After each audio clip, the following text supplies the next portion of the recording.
Hello learners, welcome to DB Conceptica. Today's topic is difference between diffusion and osmosis.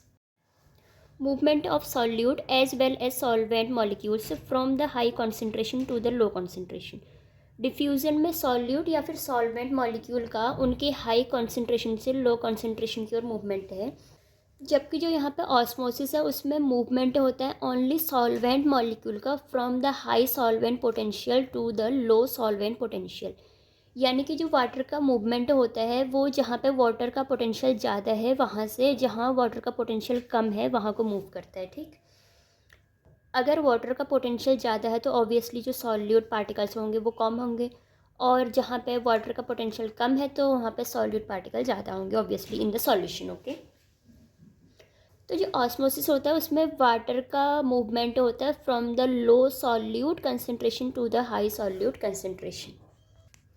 Diffusion होने के लिए कोई particular membrane की आवश्यकता नहीं होती, जबकि ऑस्मोसिस के लिए एक बायोलॉजिकल मेम्ब्रेन की ज़रूरत होती है। ठीक है, बोथ सब्सटेंसेस इन्वॉल्व। जो डिफ्यूजन होता है उसमें सॉल्यूट पार्टिकल भी मूव कर सकते हैं और सॉल्वेंट भी कर सकते हैं, लेकिन जो ऑस्मोसिस होता है उसमें ओनली सॉल्वेंट या वाटर पार्टिकल ही मूव करते हैं। ठीक है, जो डिफ्यूजन होता है वो liquid as well as gases, जो मैंने बोला कि सॉल्यूट या फिर सॉल्वेंट दोनों में होता है, जबकि जो ऑस्मोसिस है वो ओनली लिक्विड में ही होता है। ठीक है, diffusion is the general physical process, क्योंकि इसमें कोई बायोलॉजिकल मेम्ब्रेन या फिर सेमी परमिएबल मेम्ब्रेन का यूज़ नहीं होता है, जबकि जो ऑस्मोसिस होता है वो सेमी परमिएबल मेम्ब्रेन के थ्रू ही होता है, इसलिए ये एक बायोलॉजिकल प्रोसेस है। ठीक है, अब इसके कुछ एग्जांपल्स। जो डिफ्यूजन होता है वो गैसेस एक्सचेंज, प्लांट लीफ में जो गैस का एक्सचेंज होता है वो डिफ्यूजन के थ्रू होता है, और जो मिनरल आइंस होते हैं जो कि रूट एब्जॉर्व करता है सॉइल से, वो भी डिफ्यूजन के थ्रू होता है। ठीक है, रूट हेयर्स के थ्रू जो सॉइल से वाटर का एब्जॉर्प्शन होता है वो ऑस्मोसिस के थ्रू होता है, और एम्बिबिशन इन सीड्स,